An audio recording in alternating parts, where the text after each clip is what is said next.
Hi, I'm Professor Beck Strah. And I'm producer Brit, and you're listening to Prison Breakdown. 2, 3, break! Break! Eat the spoilers fun, but we're gonna bust out of here. 2, 3, break! I'm locked in here with you. You're locked in here with me. 2, 3, break! I can honestly say I'm a changed man. No danger to society here. God's honest truth. 2, 3, break! I'm not leaving this cell. I'll get out my way. The right way. 2, 3, break! Ahoy, dudes. Welcome back to another episode of Prison Breakdown. I am your co-host, Professor Beck Strah, Assistant Professor of Criminal Justice and former corrections officer and prison researcher and soon-to-be teacher in a prison. Joining me today, ahoy. Ahoy. I'm producer Brit. I produce a podcast about carceral research called Prison Breakdown that you're listening to. Welcome. Hey, welcome, listener. Welcome. It's good to see you again. Yeah. Come on in. Come on. Have some pie. Yeah, we have fresh pie for everybody. Yo, real talk. Mm-hmm. Give me your top 3 pies. Top 3 pies. Number 1, easy, hands down, every single day of the week, key lime pie. Oh, that's such a good choice. I fucking love, especially if it's like super tart. Best thing in the universe. I love that. Number 2 is going to be cherry. I love a good cherry pie. How do you feel about Warrant's song, Cherry Pie? She's my cherry pie. Cool drink of water, such a sweet surprise. Yeah, pretty good song. Pretty good banger. That's a rad song. Yeah, I mean, Warrant never did anything else of note, but like, you know, they probably dined out on cherry pie for like, not literally, but you know.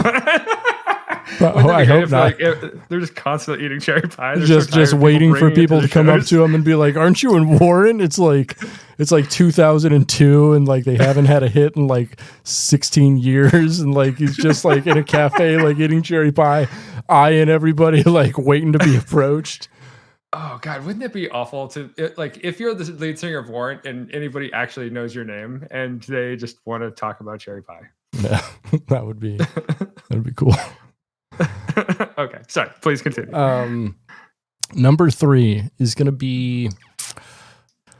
Gosh, this is difficult because I got a lot of contenders for the top 3 spot. I'm gonna have to go with maybe a blackberry. I really like a blackberry pie.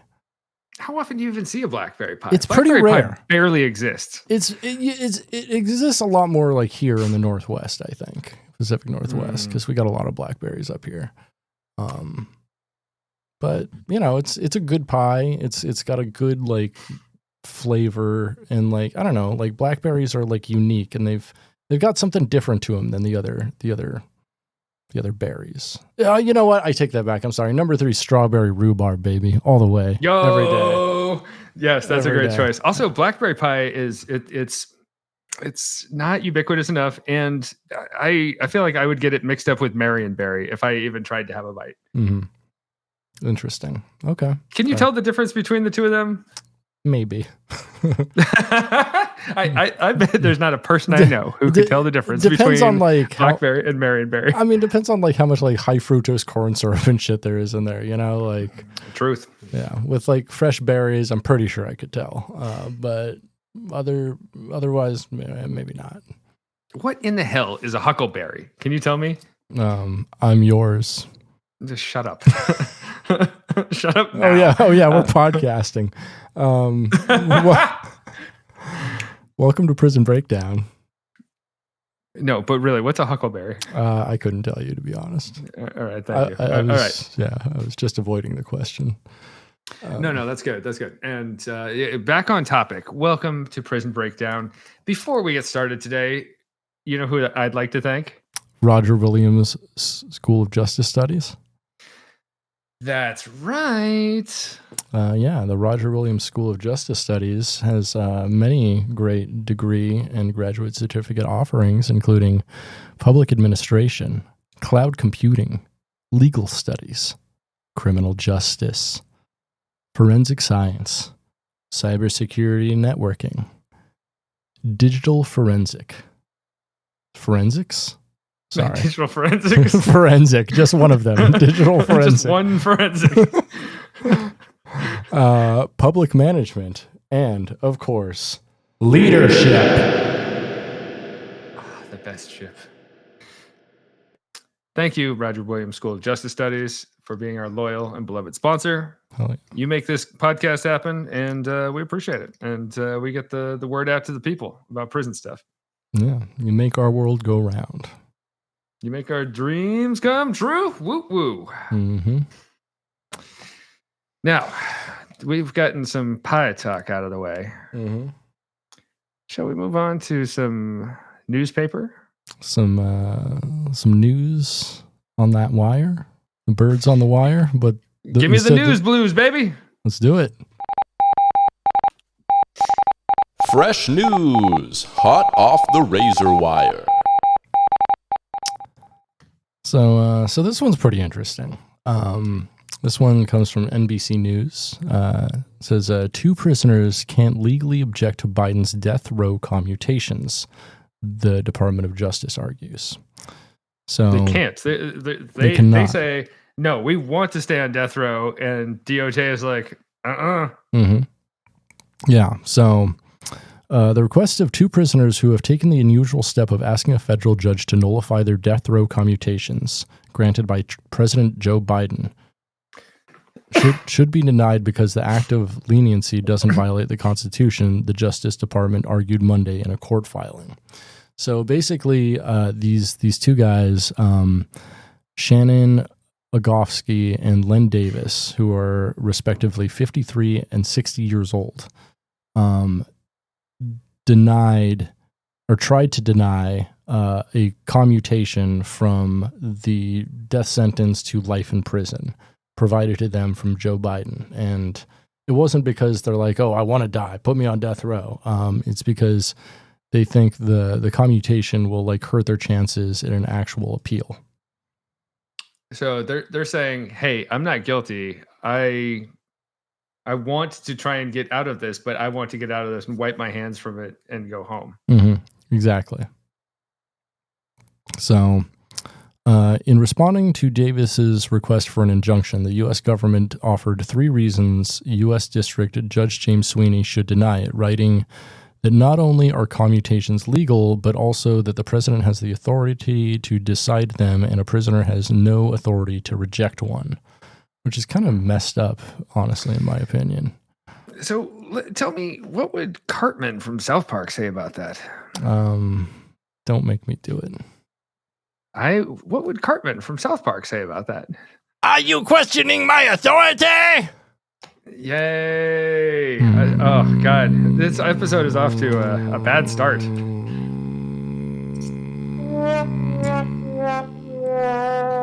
Yes.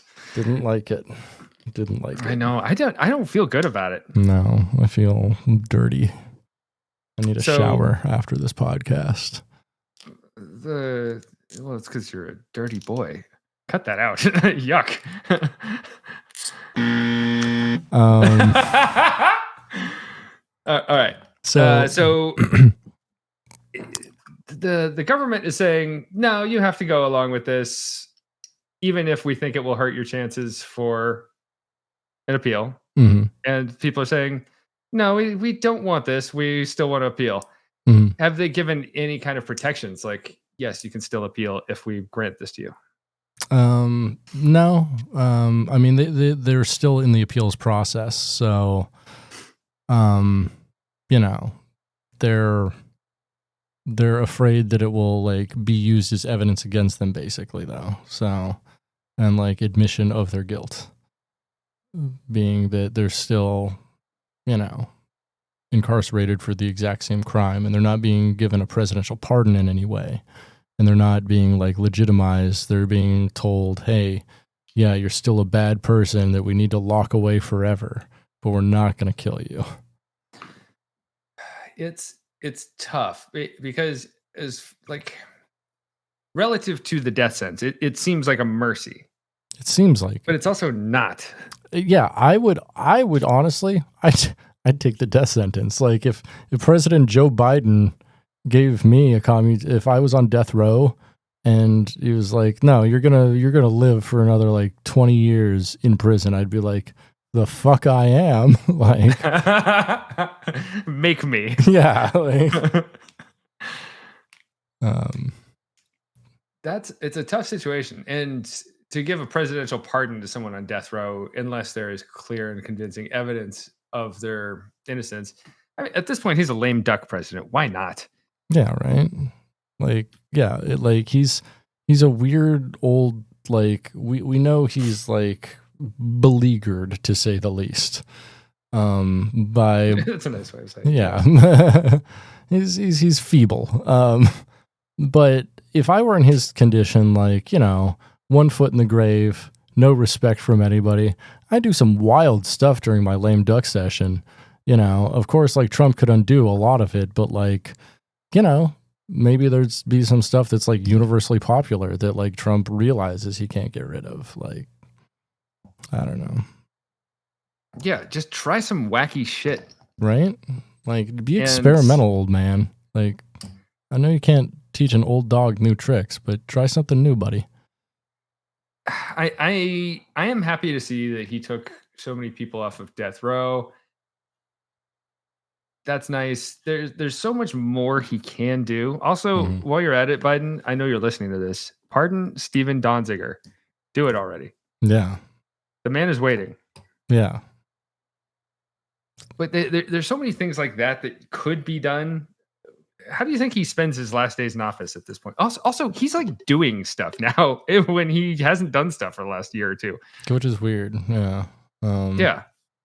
But it's one of those things where, like, I think at the end of a president's term, like, people who are surrounding him are like, this is my chance to like get this in, and like this is the last chance, basically. And so, I'm sure the people surrounding him are really trying to push hard to do stuff, but he's just a doddering old man who, hey, Jack, I can, try your stuff, man. Yeah, okay, sure. Yes, and to be clear, this podcast attacks Joe Biden only from the left. Yes. Absolutely. No, we do not engage in Brandon talk. Well, we do, yes, but from the left. Yes, we still call him Joe Brandon, but we do it from the left because it's annoying, and we treat it ironically because it's unclever and unhelpful. Yes. Yeah, completely unserious. Yes. Yeah, so that's the news. That's I don't know. When are we going to have good corrections news? I miss the days of good corrections news. Like, what do you mean good corrections news? Like, what, like prison shuts down because it's its lowest capacity ever or something? Like, killer makes good. Actually, you know what? The last good prison news was actually during COVID, when they just started letting a lot of people like out on, like release and probation and stuff because they didn't want to house them for COVID. See, good prison news. It's out there. Or like corrections officer saves cat from tree. Corrections officers have toy drive. Corrections officer saves teen from drowning in a river. Me and Bronson would never choose those news articles, though. Yeah. I know this isn't my assignment, but it's right. The news beat needs some fluff sometimes. Yeah. You want to do like a fluffy local story? Like, I'll go down to the prison and be like, hey, whose birthday is it today? An officer has birthday. How about that one? How's that for fluff? Officer has birthday. That is a news story to behold. But speaking of fluffy stories, I have a fluffy tale for you today. Actually, it's not a story at all. It's just talking about cat programs in prisons. But Oh, yeah? fluffy. It Is was it, really a segue. Yeah, it's not a good segue. Would you say it's time for the main event? I'd say it's time for the main event.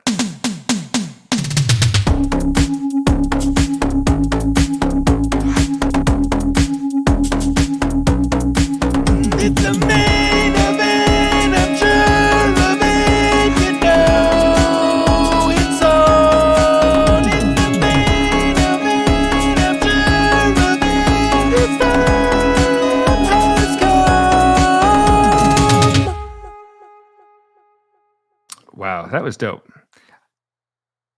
Thank you. Now, producer Brit made that excellent tune. One thing, producer Brit and I, we've known each other. You'd say a while, right? Oh, I'd say I feel like I've known you my entire life. Okay, don't get weird with me. Now, one thing I always like to hear in your music is when you do the do with the drums. I love a big tom fill. Tom fills are so rad. Yeah, big fan. It's a common motif, and I love it when I hear that in one of your songs. Thank you. So today we are talking about cats programs in prisons, and I don't know if you know this, but current research suggests that some form of pet prisons are present in most states. In Rhode Island, we only have dog programs. In Massachusetts, I only know of dog programs, but it's possible they have cat programs. But and while these programs are often dog-centric, today's discussion, it's not about that. It's not about you dogs. Take a seat. Instead, we're talking about cats, baby. Hell yeah. And some of the programs that are noted in Indiana, Ohio, South Carolina, Georgia, Washington, Ontario, Arizona, Maryland, and Chile. And one thing that's really cool is these programs help keep cats alive. I am a catsman myself. We know that our old boy Bronson has a cat. Producer Brit, cat. And we see about 1.4 million cats euthanized annually just in the United States. That sucks. That is a cat genocide. That is wild. That's so sad. It's so sad. Just hearing that number, it made me sad. Saying it made me even sadder. Yeah. So broadly, the idea of these programs is allowing inmates to foster cats before they adopt them out, which helps to prevent euthanasia. The primary program that gets highlighted in media is called the Felines and Offenders Rehabilitation with Affection, Reformation, and Dedication Program. They call it the Forward Program. I like that. It feels like they chose the word forward and then worked backwards. Yeah, that's how most anagrams. That's how they all work, basically. I hate that. Yeah. Anyway, this is at the Indiana State Prison in Michigan City, Indiana, which that's annoying to me. If you have a city in a state that's the name of another state, that's annoying. Right. Yeah, like Kansas City, Missouri. What are you doing? What are we doing over here? Get out of here. Get out of here with that crap. Oh, it's so annoying. So, at Indiana State Prison in Michigan City, 2,000 inmates reside there between minimum security all the way up to death row. And what this program does, it pairs offenders, not pairs, but it puts offenders with cats. Inmates get paid 20 cents an hour to spend their time caring for abandoned cats, abused cats, and preparing them for adoption. And takes the cats out of a kill shelter, puts them in the hands of inmates. Now, people who are centered on get tough on crime as their orientation, they might see this as giving inmates too much. Do you see how that could be an orientation people take? Unfortunately, yeah. But you're saving a cat's life here, and you're getting positive benefits out of it. The cat's getting positive benefits out of it. I don't realistically see any downsides here unless administrators start taking cat privileges away for like disciplinary infractions, or some dickhead who's ill-suited for the cat program starts messing with the cats in a really unkind way. Sure. But we haven't seen any of that yet, which I'll get to either later today or sometime on our next episode. To go back to the pushback on people thinking this might be like too soft on crime or something like that. I actually found delivering mail that like the people who get the most Republican mail, like not only stuff from like directly, like Trump and like Ted Cruz and Turning Point USA, but also like gun magazines, like things that are traditionally Republican, They also tend to get a lot of stuff from like ASPCA. Oddly. Odd. Yeah, there's a weird pairing of like people who are like deeply Republican and maybe their politics don't care so much about like their fellow man, but they do care about animals, which is interesting. Can't we care about both? I think we can. We can. We can. Not everyone though. Not everyone has the privilege. A question about the mail. Like, do you ever see any prison-based magazines? Are there any prison publications that you ever deliver? Not going through Kirkland, Washington, brother. Like what? I'm delivering to the projects in Kirkland, Washington, the place where Costco is from. Ooh, what about like Guns and Ammo or Soldier of Fortune? Yeah, lots of guns and ammo. Honestly, I mean, not lots, but like enough to take note. And I know like the people who get them and where they live. What about Soldier of Fortune? Is that still around? I've never seen a Soldier of Fortune. I'm sure it still exists, maybe as an online publication. I can't believe they're still publishing like they might still be publishing a magazine, but I've never seen it. I've never delivered one. No. That's one of those fascinating magazines from people who want to cosplay as mercenaries. Right. Operators. Yeah, Black as they will Rifle call Coffee themselves. Company. Like what? Black Rifle Coffee Company. Oh yes, yes. The most Operator of beverages. So back to cat programs. What these are doing, it's making the prison in part a cat shelter, which rocks. Our shelter systems are super understaffed, they're underfunded, and they have really limited resources. So why not take inmates and make them our volunteers and make prisons into cat shelters as an incentive for good behavior? Yeah. So one article I read about this, it raised this issue that some prison inmates are never going to be released. So why should we invest in their rehabilitation? That's what it's asking. Because they're human beings, I guess. Thank you. So why not make their experiences better in prison? And why not encourage them to be more compassionate and empathetic people? How Right. about that? Yeah. How about that rhetorical question?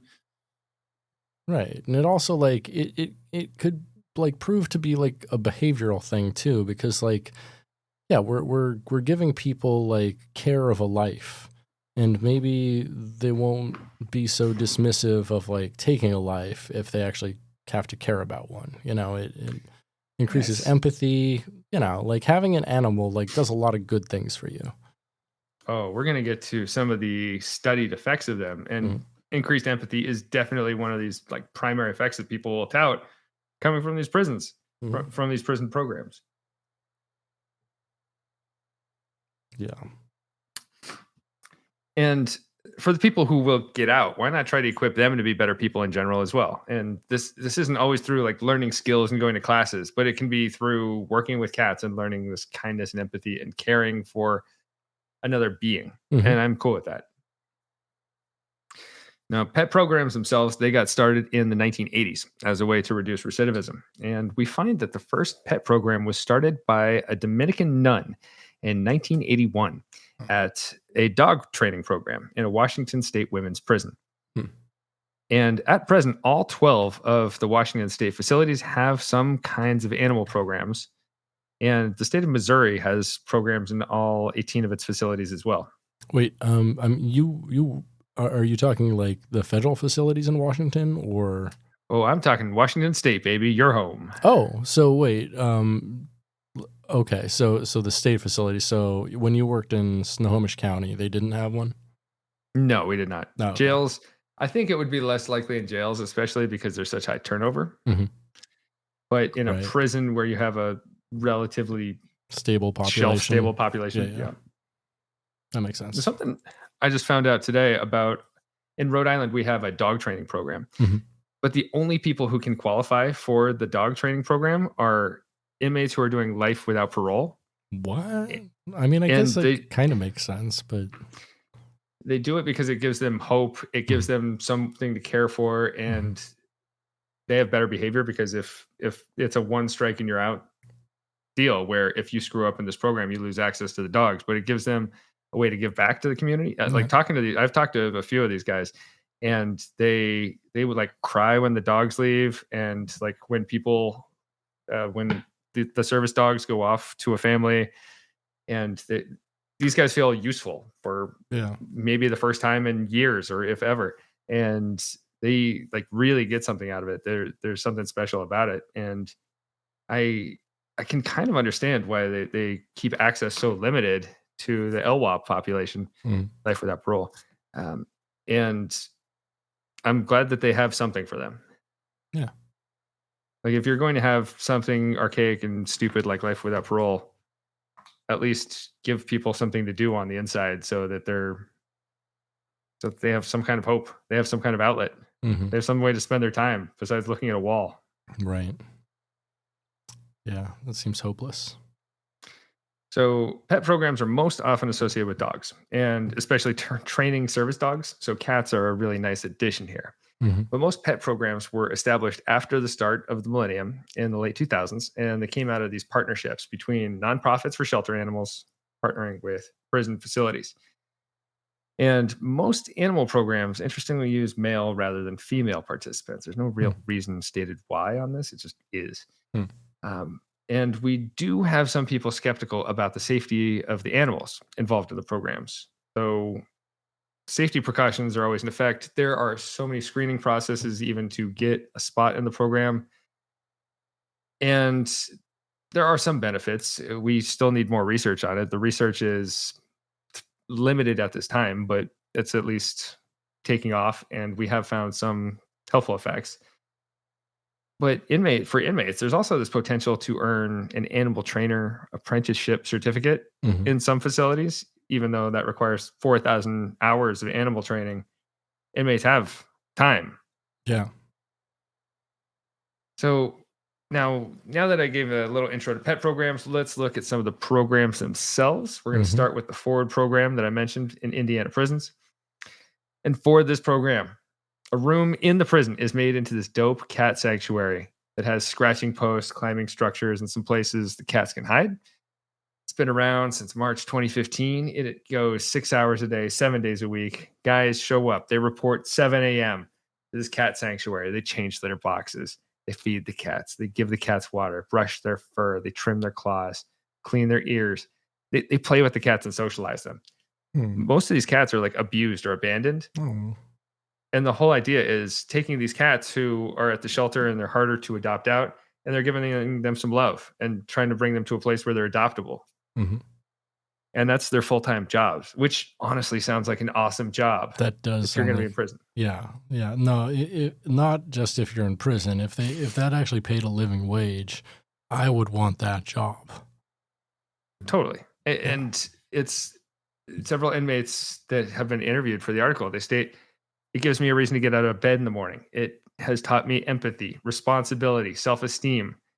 And one thing it noted in an article is that offenders get so much out of this bond that they establish with the cats that they feel like, I'm caring for this cat who's rejected by society, and I'm a person rejected by society. So the cat and I can like form this bond and grow together. Right. And the offender, they don't feel judged by the cat for what they've done. The cat's not there to be judgmental. The cat's there to be a cat. Yeah, no. Cats don't care what you've done. They just want pets. Absolutely. So they're trying to make these cats better, and effectively they are becoming better people in the process, which rocks. Like they're growing with the cats. And so other studies find that taking care of cats in these programs helps establish these higher levels of self-control, more of a sense of autonomy and independence, more nurturing behaviors for other people, some self-confidence, some patience, some pride of accomplishment. And inmates involved in pet programs also have shown these significant improvements in emotional regulation, emotional self-control, and acceptance of emotions, which that is a huge problem in prisons. It's like people not knowing how to cope, not knowing how to express emotion. And then they get around the cats. They give some love. They get some love back, and it's like a safe space where they can be with this cat and show somebody or something love, because that's such a condemned emotion in prisons. Mm-hmm. For sure. But it's like, interestingly, it's like not, it's seen like societally, Society. societally is weak by a lot of people to like express emotions like love openly. But yeah, like not towards animals. There's that caveat to where it's always okay to show affection towards animals. You know. Yes, exactly. Like it's seen as socially acceptable even in prison to be nice to animals, because the person who's a dick to animals that's a real bastard who I don't want to know. Mm-hmm. So interestingly, compared to control groups, people in studies who have been involved in pet programs, they also show these very real decreases in feelings of isolation, feelings of loneliness. Mm-hmm. I think back to like during COVID, and I never felt lonely during COVID, but I had a cat around me all the time. And I've talked to other people, like my loving wife, Ellie, who did not have a cat, and she said, "Oh, I felt lonely at times." But then having a cat around, no loneliness anymore. Nice. Love that. Yeah. How about yourself? Do you have any relatable experience with that? Yeah. Like, I don't know. Like, I've had Z for like, I don't know what, almost a decade now. And yeah, she's just always this presence that's like there for me. You know, like sometimes I'm feeling a little depressed or down, but then she comes and gives me that sweet serotonin and oxytocin by giving pets and snuggling. You know. Oh, for sure. Yeah. There's also some research that suggests pet programs are helpful with mitigating symptoms of depression. Mm-hmm. Absolutely. And in interviews, inmates suggest it offers a way they can give back to society and some of the reparation for the harms that they've done. So that's the Forward program. My favorite name for any of the programs is the Meow Mate program. And this takes place in South Carolina at the Allendale Correctional Facility. And the Meow Mate program, this one started in 2013. And they paired a kill shelter that has up to 98% kill rates, which is barbaric. And they pair these cats with well-behaved inmates. The idea for this one, also socializing cats, making them more suitable for adoption. And with this one, the inmates actually get paired with the cats. So the cats will eat, sleep, and use the bathroom in their cells. And inmates get books and training about how to care for the cats and socialize the cats. And they spend a lot of time with the cats one-on-one. And part of what we're seeing here is many of the cats have these social and behavioral issues due to like previous abuse and lack of care. So inmates can empathize with them, like I mentioned with the last program. Mm-hmm. But inmates here, they even get medical equipment. They get microscopes to help assist in the cat's care, looking for like mites or bacteria in their stool or whatever they need to look for there. During the day, the cats roam, they socialize, they play with the inmates, and they get to make some arts and crafts. Inmates get materials to make their cats toys. They make cat beds. They make cats clothes, which cats often hate, but sure. And they make cats play areas that helps to build the relationship and trust between cat and inmate. And the cats are put up for adoption after 2 months in this program. Okay. So they only get to hang out with them for 2 months, though? Yeah, still, I think it'd be devastating, especially when you are spending your whole day, every day with a cat. Right. To just see it go after 2 months. That kind of stinks. It certainly does. But I think it's much better than the alternative of a kill shelter or no cat program. Mm-hmm. True. And then you get to give love to the next cat and the next cat. And hopefully these cats are finding living homes at least. Next, we have the jail cats problem in Gwinnett County, Georgia. And this is a sister program to Jail Dogs, which started in 2010. Jail Dogs, where the prison rescues kittens from the local animal care and control center. And it started in large part because they looked at the dog program and they go, hey, this is working. So let's do that. The cat and the dog programs are very different, though. Like cats don't really have a schedule. Cats are doing what they want whenever they want, and the dog program is more regimented. Dogs got to wake up at a certain time. They have a regular training program. Cats are much harder to train, as we know, because producer Brit and I, several years ago, we went to go see Acro Cats, which is the idea is like it's like a circus. It's a stage show with cats that are trained, and it's done to varying results. Some of the cats fairly well trained. A lot of the cats were walking into the audience. Yeah, it was something. They had a cat band that was just like the cat drummer was a cat with like they had like drumsticks on pivots that were just like duct taped to the cat. Tell me, do you think Keyboard Cat was really playing that keyboard? No, someone was moving his arms. I don't know about that. Sorry, I didn't see anyone moving his arms, so I'm pretty sure the cat was playing a keyboard. Well, sorry to ruin the illusion for you, but well, the cats in this Gwinnett County program, the kittens are brought to a female jail, and inmates have to socialize these little friends, and they eventually get put up for adoption. And the anecdotal evidence around this program suggests it's helpful with recidivism rates, which is great. So whatever you're doing, it's making people commit crime at lower rates, and we're saving cat lives. So we're seeing win-win. The cats get used to being around so many people at the jail. They're just around, and they get used to being picked up. They get used to being around other cats. These are all great things for cat socialization. But one reason they try and stick with kittens instead of full-grown cats here is because they're trying to catch them early and socialize them. And with adult cats, jail might be like a scarier environment for them, but kittens seem to love it because they don't know better.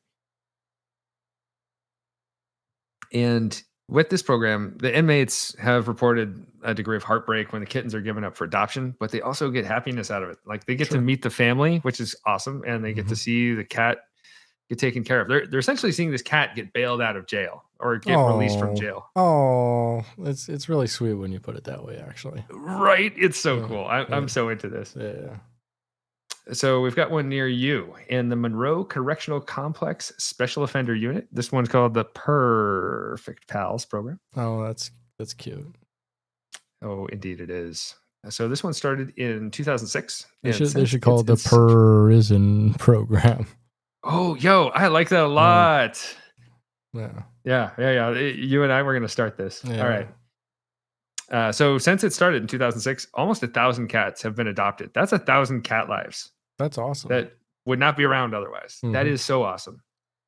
So this it's zoomed in and laser focused on foster care for extremely shy cats, semi-feral cats, and kittens who need much more socialization. The special offender unit is unique because it's a psychiatric prison unit that has like 96 mentally ill offenders, and they welcome the opportunity to care for these cats and kittens as an alternative to euthanasia. But to even qualify for the program, offenders have to be on excellent behavior. They can't have any disciplinary infractions for an entire year. They have to have good hygiene. They have to have psychiatric stability. They have to have a pro-social attitude. They have to have participated in prison programs. So there's like this qualifying criteria. They're making sure that no one's going to enter this program who's going to fuck with a cat. That's great. Yeah. And once they qualify, they get interviewed by unit staff and they get training from foster care managers on how to care for cats. And the training is cool. It's like how to read cat body language for people who have never interacted with cats before, how to interact with a cat without touching a cat, and encouraging desired actions by like ignoring hostile behaviors and rewarding the social behaviors. And the goal, if we're trying to get cats to trust people, that's just basic psychology and operant conditioning. So it's cool and it seems to work. So the Perfect Pals organization, it pays for stuff like food, litter, cat crates, vet care, and the inmates are responsible for the socialization and care of the cats. And while it's like the others, it's got a dual purpose. Like we're trying to motivate offenders to make positive life changes while providing this foster care for cats. And they find that the partnership has been helpful. It reduces inmate idleness and boredom. It teaches offenders about responsibility. We see transformations, emotional maturity, more self-esteem. And it brings this like calmness to the unit. So it helps, like there's incentives to act like on good behavior, and you get to be around cats. You get this calmness, and if you think about it, animals are helpful at reducing stress. The science on it finds there's some drops in blood pressure when we're around animals, with increases in serotonin and dopamine levels when we spend time with pets. This is an awesome escape. And if it can bring calm to some inmates who might not be so calm otherwise, great, do it. Mm-hmm. And it's a nascent field of research, but some studies that we've had combined with firsthand accounts suggest that engaging with cats like this can help reduce the likelihood of people falling back into their old habits after release and actually cut levels of recidivism. And this is in part due to this emotional development that's gained while you're taking care of someone else, being the cats here. You're teaching empathy, you're teaching patience, you're teaching responsibility. I love my cats. They're annoying sometimes, and any pet you have is going to be annoying sometimes. But like, you learn empathy and patience and responsibility from taking care of them. And some of these guys who are incarcerated, they've never encountered these skills in a healthy way in their lives. Like they haven't had it modeled for them. They haven't had to care for someone else, and so they never learned it. And so, better now than never. Fair, yeah. We should also look to our neighbors to the Great White North in Canada. Mm-hmm. And in the Bath Institution in Kingston, Ontario, there is a feral cat colony. This program initially started when the prison's warden was upset about all these feral cats that were present on institution grounds. And the prison's warden was like, hey, we're going to put all these cats down. And inmates said, hell no. They were outraged. And they started a petition to stop this cat genocide. The petition hit the media. And after reporting on the subject, they reached a deal. And the inmates partnered with a local organization that does spaying and neutering to try and fix the felines, try and find them adopted homes and vet care. In return, the inmates do the day-to-day care for them. And the program's been going for like a decade now. And the inmates have built cat shelters. They actually pay for the cat food, and they monitor the cat's health. And when the cats require some kind of medical procedures, the inmates actually get together and they pool their money. Like in 2022, they pulled together $3,000 to pay for dental work for a senior cat. That's fucking awesome. Yeah, right. I mean, it sucks that like they have to pay for it and there's not another source to do it, but it's heartwarming. That's a lot of soups. That is so many soups. And as I kind of alluded to earlier, the cats cut through these norms of the prison code. There's less hypermasculinity. It's okay to express emotions with regard to the cats. It's creating an exception, which I like. And a number of inmates are there for crimes against people. So it's nice to see them be so protective of animals. It offers this break from this day-to-day monotony and gives them something to care about and hang out with their cat family. And the cats are cool with inmates. And I like that. We also have the Douglas, Arizona State Prison Complex. For years, they had a feral cat program there where the administration would trap and kill the cats, which I don't even want to say, but it's out there. I don't like that. Yeah. Now, they partnered with the Humane Society of Southern Arizona. Inmates trap the cats. Humane Society neuters and spays them before returning them to prison. And they have about 40 cats at any time. And there is a bond here that's facilitated by chicken bologna between the cats and inmates. The inmates hate it. Cats love it. So there's a trade-off here. Hey, cat, eat my bologna, chicken bologna, if you will. And the cats want to, so it creates a cool bond. I'm into it. Finally, let's talk about the Rescue Cat program from the Maryland Correctional Institute for Women in Jessup, Maryland. This is another one where there's just all these stray cats roaming around the prison. Where are these cats coming from? In Greece, I saw like hundreds of cats, but in America, I've never seen a place like this with so many stray cats. That's because we have woods in America. Yeah, but in Greece, it was like in the cities, which is the craziest part. Cities don't have woods. Yeah, I don't know. Like, there's probably like a lot of feral cats around here. They're just living in. I mean, there was like some feral cats when you were living in New London. Remember? Oh yeah, I saw a couple of those. Yeah, there were some like living in bushes and stuff, and it's just like America's a lot more spread out and less dense than Europe. So You just see a lot more of the stray cats there, but they exist here. They definitely exist here. Ellie, wife of the podcast, and I, we got obsessed with the local stray cat who we only saw like once or twice, and tried to bring him food and water, and he wanted to hide out in the bushes and never touched the food and water, as far as I know. But I hope he's okay, that little guy. Yeah, we hope all cats are okay. Yeah, but anytime I see a stray cat like that, I want to care for him. Mm-hmm. I've seen videos of like the cities in Turkey where there's cats everywhere, and they're walking into restaurants. They were even doing this in Greece, but they walk into restaurants. People show them love and respect. Mm-hmm. I think that's really cool that they give the cats what they're due. One of my favorite restaurant experiences ever was I went to this restaurant in like in the middle of nowhere in Washington called Barbacello, which is only open like 1 day a week now. But at the end of my meal, a cat wandered in, and the chef like announced the cat and then fed him an entire bowl of Parmesan. What do you think that does to a cat's digestive system? The cat seemed very happy, so I don't care.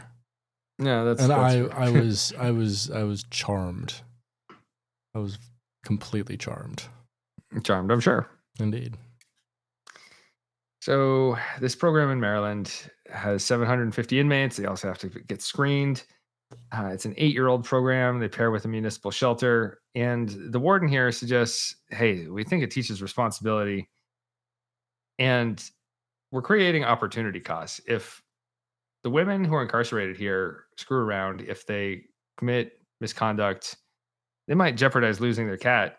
Nobody wants to do that. And so by creating opportunity costs, we don't talk enough about like reward structures in prison. Mm-hmm. And so by offering a reward structure where, say I'm locked up and somebody says, hey, if you're on your best behavior, we'll give you a cat in a year. Hell yeah. I'm going to do everything I can to get that cat. I don't know about you, but yeah. Like it creates so much incentive to follow the rules. Mm-hmm. And if we're worried about misconduct, often misconduct comes from like idle hands. People are bored. Mm-hmm. And you know what is your hands can't be idle with a cat around. You be petting that cat. You be petting that cat. Cats make life much less boring. So they get to foster these cats, and when inmates are released from the prison, they can apply to adopt their cat. Oh, I love that. So do I. I think that's so nice. Yeah, that's cool. And since it started, they've like expanded the program. They offer emergency vet services, dental, medical, other daily necessities for the cats. And that's cool. Mm-hmm. Like, let me leave with my cat. That's what I want. And you know how I said that was the last one? I lied. There's another one in Chile. Oh boy. Here, cats live alongside 4,500 inmates. And the cats were originally introduced to the population to help control the rodent population. Mm-hmm. And over time, these cats just became companions to the inmates. The inmates can't bring cat food into the prison, but they feed cats from their own meals, which isn't necessarily great for the cats because they can become sick from eating human food. But as we know, who cares? Because I could feed a cat a bowl of Parmesan and they'd still be happy. Mm-hmm. Honestly, I think my littlest cat, Panda, would be happy only eating something like Parmesan. I think so, yeah. So historically in Chile, there's been no spaying or neutering program, which isn't optimal because this cat population has grown and grown more considerably over time, which means more cats to feed. And there have not been a whole lot of places for the cats to use the bathroom until recently. Mm-hmm. And they've also had this lack of veterinary care, which has led to disease and like too many kittens have died. Inmates, they try to treat the cats the best they can, but inmates are not necessarily trained in veterinary science, and there's not a lot they have for resources. So this Humane Society International team swoops in. They team up with some local charities to offer some veterinary care to spay, neuter the cats. And they came in and they grabbed like 30 cats a day. They gave them medical care, vaccinated them, spayed, neutered them, keep the cats overnight for observation, and put them back in the population. And they found these inmate parents were really anxious to get their cats back. And they found that many of the inmates getting closer to release, they wanted to bring their cats home, and the prison was cool. And they helped facilitate this. Mm-hmm. It's a solid acknowledgement of the bonds that we make between humans and animals and the impact that animals can have on our lives. Like if you were to condense all this into like a thesis, what would you have to say about this? All these programs. I mean, cats definitely help inmates. Like in general, like animals help people. Like it makes you a more empathetic person. It makes you less resistant towards forming bonds with things, lasting bonds. They're good programs. Like these all obviously help people and help animals, and I think both those things are cool. I completely agree. And I can't speak for everybody, but I know having cats has made me into a better person, where I'm more patient and I have more empathy, and I've learned to care for someone else, even at my own detriment at times. Right. When it's like, not convenient for me. I mean, you're not getting anything from the cat except you have a cute cat that you can pet and play with and cuddle. Like, other than that, like it's almost a parasitic relationship. It absolutely is. The cats are winning in this relationship. 100%. They don't have to do shit. You have to go to work and shit so you can fucking come home and fucking scoop their shit out of a box and feed them. Like we are a slave to them. All it takes is me seeing a cat like sitting on a bench, not even doing anything special, and you go, "Oh, yeah, exactly, look at fluffy cat." Yeah, right. Oh, what a cute little mister over there. Look at that guy. Look at that guy. Exactly. Yeah. So cats rock. Thanks, cats. We owe you a lot, and you make for some interesting prison programs. Mm-hmm. Next time we're going to talk about very different side of cat programs, like facility cats, where cats just live at the facility, or for displaced animals, or even in an abandoned prison, and some of the challenges that cat programs see. So that's what we got on cat programs for this week.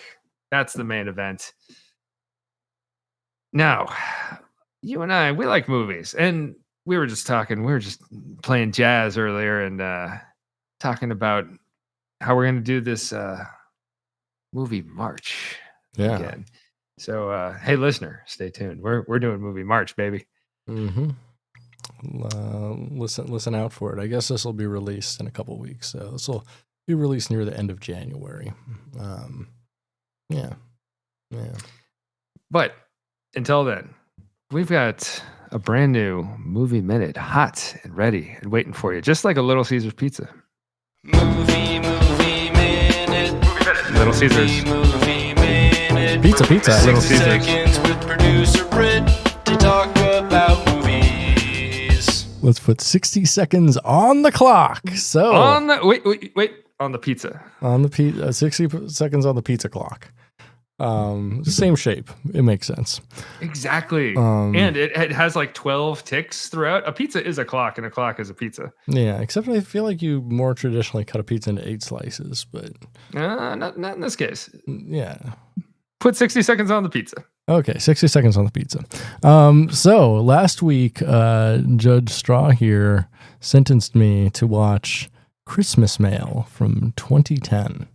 Which is a romantic Christmas film directed by John Merlowski, the guy who directed Zombie Hamlet. Oh, cool. The film follows Matt Sanders, mail carrier, and mail sorter, which are 2 different crafts and cannot be done by the same person according to multiple union contracts. He gets promoted to assistant manager of the post office, not a real position, and it crushes his soul. But his soul is revived by Christy North, who's been sent on special assignment to answer letters to Santa for the USPS. The evil manager of the post office, who's the white guy who's in all the Wayans Brothers films, double crosses Matt, and he has to win back Christy, save Christmas, and fall in love. This movie sucked. It was tolerable at points, and occasionally they get the mail system correct.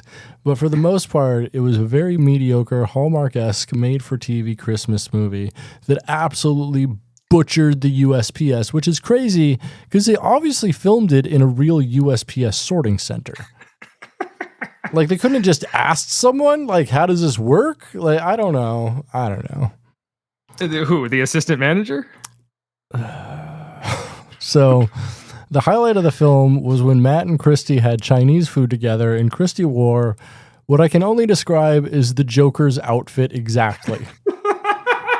Green shirt, purple blazer. I couldn't stop laughing, and it made me ask the question, why so Santa Claus? Matt also plays a ripping guitar solo in the middle of the film for no reason whatsoever. Like, none. That's cool. And it was rad. Cool. It was rad. I was like, oh, I'm almost on board with this film. And then the guitar solo stopped. I'm like, no, still no. Overall, I did not enjoy this movie. It got the mail wrong. It got people wrong. It got romance all messed up. And the only thing that it got right is the duplicity and sordid nature of postal managers.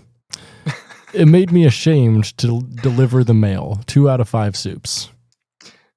How did it do with its portrayal of assistant managers? That's not a position that exists. I'm sure it does somewhere. Not really. No, you have supervisors, you can have facility managers, but most of the time they're postmasters. And then that's just not like manager and assistant manager really aren't in the chain. I mean, a manager sometime, but assistant manager isn't. I've never heard of that in any postal installation. So tell me, was it at least enjoyable as like a dumbass movie? Kind of, I guess, at times. Like the guitar solo. Well, I'm glad you enjoyed this film. Yeah, and the Joker shirt was pretty funny. I think you should get a Joker shirt. Jokers deliver the mail. I should get a purple suit and a green shirt. I mean, there are worse things out there. Are there? Probably not. No, not that I can think of. Yeah, so that's been the movie minute. Do you have something to sentence me to next week? You know what I do? It's past the Christmas season. I shouldn't do this to you, but don't. Don't. If that's how you're starting your sentence, then don't. You know, it's that easy. I'm going to sentence you to my favorite film about the holiday that I watched all this Christmas season, except for Jingle All the Way. I don't think I'd ever seen Jingle All the Way. It's fantastic. Oh. I'm going to sentence you to, I believe it's 2004's A Very Cool Christmas. Why? In which a girl wants to go to a ski resort to make out with the hot guy in her class, and her family unbelievably wants to spend Christmas with her instead. And so honestly, I can relate. So she decides to be a good person, and to be a good person, she decides to give Santa Claus a makeover. Ooh, okay, I'm on board. It's bananas. It's like you watched Holiday in Handcuffs last year, I believe. Yeah, I did. And it's that level of good. Okay. Interesting. Good to know. I think you'll enjoy it. I hope you enjoy it. And this will be the end of our Christmas films after this until later this year. Yeah, probably like October. Yeah, I'll give you till November. Oh, great. Thanks. All right. Yeah, that's been the movie minute. And I think that just about wraps up our podcast. Yes, indeed. Thank you all for listening. Thank you, Roger Williams, School of Justice Studies, for all that you do and your continued patronage. If you enjoyed this episode, please like, please rate, please subscribe. We'll be talking more about those CAT programs next time. Hopefully with our boy Bronson back on to get the wheels back on this baby. Mm-hmm. But, producer Brit, it's always fun casting with you as well. You as well, my brother. And in the meantime, I think it's time to go to bed. What do you say we turn the lights out?